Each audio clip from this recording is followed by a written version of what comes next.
یہ وہ سچ ہے جو بھارت 40 سال تک چھپاتا رہا۔ یہ وہ قیدی ہے جسے پاگل کہا گیا، جس کی زبان کاٹ دی گئی مگر اس کے جذبات نہیں مرے۔ آج ہم بتا رہے ہیں سپاہی مقبول حسین کی وہ کہانی جو آپ کے خون کو کھول دے گی۔ 10 سال تنہائی، 20 سال اذیت، مگر ایک ہی نعرہ۔ اور پھر 2005 میں وہ دن آیا جب پاکستان نے اپنے گمشدہ سپورٹ کو پایا۔ سپاہی مقبول حسین ڈیوٹی پر حاضر ہے۔ یہ کہانی نہیں، ایک جذبے کا نام ہے۔ السلام علیکم پیارے ناظرین، آپ دیکھ رہے ہیں امیزنگ ورلڈ نیوز۔ اگر آپ چینل پر نیو ہے تو اسے ضرور سبسکرائب کریں۔ آج کی ویڈیو ایک ایسی قربانی، ایک ایسی وفاداری اور ایک ایسے خاموش سپاہی کی ہے جس نے زبان کھو دی مگر پاکستان زندہ باد کہنا نہ چھوڑا، جسے دشمن نے قیدی بنایا مگر غلامی نہ مانا، جسے پاگل کہا گیا مگر وہ اپنی قوم کا ہیرو بن گیا۔ یہ داستان ہے سپاہی مقبول حسین کی، پاکستان کے اس سپورٹ کی جس نے اپنی زندگی قربان کر دی مگر وطن سے وفا نہ چھوڑا۔ Early life and army join, ابتدائی زندگی اور فوج میں شمولیت۔ سپاہی مقبول حسین کا تعلق آزاد کشمیر کے ایک غریب مگر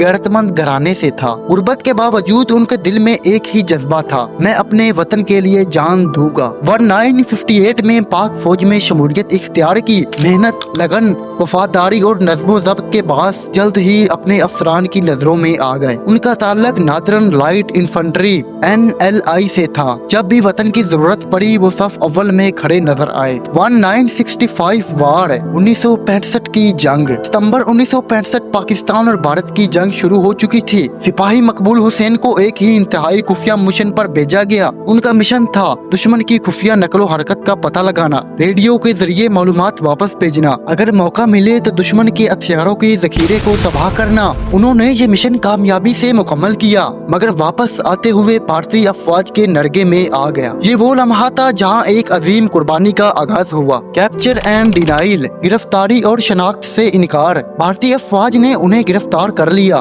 لیکن یہ سپاہی دشمن کے لیے سپاہی نہیں، خطرہ بن گیا۔ بھارتی فوج نے انہیں جنگی قیدی ماننے سے انکار کر دیا کہ اگر وہ جنگی قیدی مانتے تو ان پر جنیوا کنوینشن لاگو ہوتا، انہیں قید کرنا، طبی سہولت دینا اور واپس بھیجنا پڑتا۔ مگر بھارت نے کہا یہ کوئی پاگل ہے جو بس پاکستان زندہ باد کہتا ہے، اور یوں ان کا نام کہیں ریکارڈ میں نہ ڈالا گیا، نہ پاکستانی حکومت کو بتایا گیا، نہ ریڈ کراس کو اطلاع دی گئی۔ ٹارچر بگینز، اذیت ناک قید کا آغاز۔ سپاہی مقبول حسین کو ایسی کوٹری میں رکھا گیا جو صرف 4 فٹ لمبی اور 4 فٹ چوڑی تھی، نہ روشنی، نہ ہوا، نہ کھانے کا وقت مقرر۔ ہر روز ان سے کہا جاتا اپنے وطن کو برا کہو، کہو پاکستان تمہیں بھول چکا ہے، کہو کہ پاکستان ہار چکا ہے، لیکن وہ ایک ہی جواب دیتا، پاکستان زندہ باد، پاکستان زندہ باد۔ اس کے بعد بھارتی فوج نے اس کی زبان کاٹ دی، جسمانی اور ذہنی اذیتیں۔ ناظرین، صرف زبان کاٹنا ہی کافی نہ تھا، اسے اکثر ننگا کر کے سرد راتوں میں باہر کھڑا رکھا جاتا، کھانے میں پیشاب یا گند ڈالا جاتا،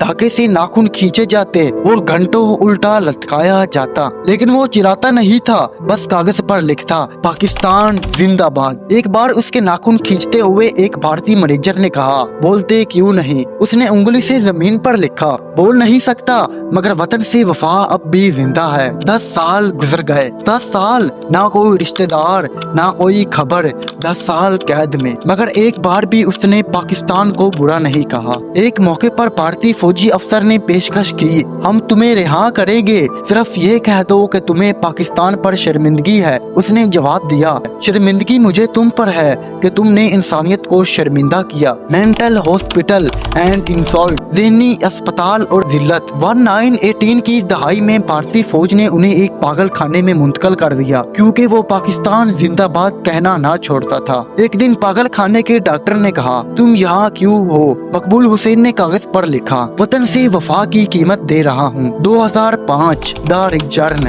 2005 میں بھارت نے کچھ قیدیوں کو رہا کیا۔ پاکستانی حکام واقع بارڈر پر ان کا استقبال کر رہے تھے، تبھی ایک خستہ حال، خاموش، لرزتا ہوا شخص آگے بڑھا۔ اس کے ہاتھ میں ایک پرچی تھی، سپاہی مقبول حسین نمبر 33539 ڈیوٹی پر حاضر ہے۔ افسران دنگ رہ گئے۔ پاکستانی آرمی نے ریکارڈ کھنگالا اور 40 سال بعد ایک سپاہی کی واپسی کا راز کھلا، عزت و اعزاز۔ جب ان کی کہانی قوم کے سامنے آئی